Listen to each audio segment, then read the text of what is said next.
La Segunda Guerra Mundial, hecho que marcó la historia por ser una de las más grandes y sangrientas guerras de la historia, dejando pueblos, ciudades o incluso países destruidos, que tardarían mucho en volver a levantarse.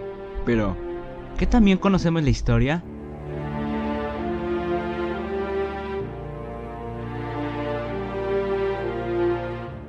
Para poder entender lo que pasó en la Segunda Guerra Mundial, debemos saber qué fue lo que pasó antes. La revolución industrial había llegado. La creación de nuevas máquinas era algo que asombraba a las personas, y a su vez le daba más poder y riqueza a quienes ya lo tenían, aumentando su ambición por querer más. Esto provocó que las personas en Europa comenzaran a verse como enemigas. El odio era cada vez más grande, y cualquier cosa que pasara en Europa rompería el delgado hilo de la paz. Y así fue. En 1914 comenzó la Primera Guerra Mundial, hecho importante para comprender la Segunda Guerra Mundial. Europa se dividió en dos bandos, uno dirigido por Francia e Inglaterra y otro dirigido por Alemania. Al final, Alemania perdió la guerra, se rindió y aceptó pagar todos los gastos de guerra a los vencedores, lo que destruyó económicamente a Alemania. La crisis que sufrió Alemania fue tan grave que hizo enojar a mucha gente. Entre todas esas personas estaba un joven alemán llamado Adolf Hitler, que estuvo en las filas de la Primera Guerra Mundial. Hitler, enojado por la crisis, decidió unirse a la política, llegando al Partido Nacional Socialista, o mejor conocido por su abreviación, Partido Nazi. El partido tomó rápidamente el poder sobre Alemania.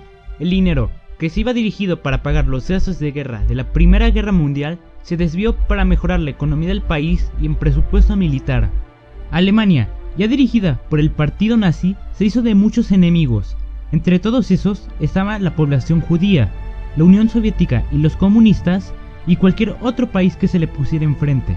La economía del país mejoró y su desarrollo militar llegó tan lejos que ya podía invadir otros países, siendo Polonia uno de los primeros. El 1 de septiembre de 1939, Alemania invadió Polonia. Esta no puso mucha resistencia, pues mientras Alemania invadía por el oeste, la Unión Soviética invadía por el este. Esto marca el inicio de la Segunda Guerra Mundial, pues Francia e Inglaterra no pueden permitir que Alemania invadiera otros países, así que inmediatamente después de lo de Polonia, le declararon la guerra a Alemania. Ellos no iban a estar solos, así que hicieron alianzas con otros países, haciéndose llamar los aliados. Pero Alemania no iba a estar sola, así que se buscó sus propios aliados, siendo Italia y Japón los más poderosos, y haciéndose llamar las potencias del eje. Después de haberse encargado de Polonia, Alemania invadió los países del norte de Europa, que no pudieron hacerle mucho frente a las fuerzas alemanas. Francia ya esperaba un ataque de Alemania desde antes de la guerra, así que como precaución puso varias fortificaciones en su frontera con Alemania para evitar que estos pasaran. Los alemanes, con tal de evitar esas fortificaciones, rodearon la frontera, pasando por Bélgica y Holanda. Estos dos intentaron detener su avance, pero su intento fue en vano. Los franceses, al ver el poder de las fuerzas alemanas, decidieron rendirse, dejándolos llegar hasta su capital, París.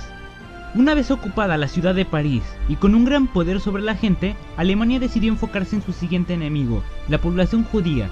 Y es en esta época donde se utilizaron en mayor medida los campos de concentración o campos de exterminio. Hasta este punto, la guerra estaba a favor de los alemanes y se sentían listos para dar el siguiente paso, atacar a la Unión Soviética. La invasión, llamada Operación Barbarroja, comenzó en verano de 1941. Ese mismo año, Japón atacó la base militar de Pearl Harbor de Estados Unidos, haciendo que estos se metieran a la guerra, formando parte de los aliados. La entrada de estas dos superpotencias cambia completamente el transcurso de la guerra. Para 1942, los aliados comienzan a tomar ventaja sobre las potencias del eje. Para 1943, la Unión Soviética avanzaba de manera imparable hacia Alemania, mientras que del otro lado, Inglaterra, Estados Unidos y otros países tomaban Italia y recuperaban Francia. En abril de 1945, la capital alemana, Berlín, fue tomada por los soviéticos. Hitler, al ver su derrota como algo inevitable, prefirió suicidarse junto con su esposa antes de ser capturados. La derrota de Alemania implica el fin de la guerra en Europa. Del otro lado, Japón no podía mantener el frente contra los Estados Unidos, pero se negaban a rendirse, así que la potencia decidió utilizar su arma secreta. Unos meses después de la derrota de Alemania, en agosto de 1945, Estados Unidos arrojó por primera vez un arma nuclear sobre Hiroshima y unos días después sobre Nagasaki, dejando casi 250.000 muertos, incluyendo bajas civiles.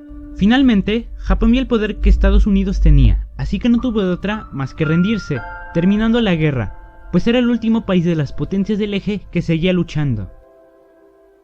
La guerra había terminado. Era motivo para celebrar en algunos países y motivo para llorar en otros. La paz parecía que dejaba de ser un sueño lejano y se convertía en realidad. Pero no fue así.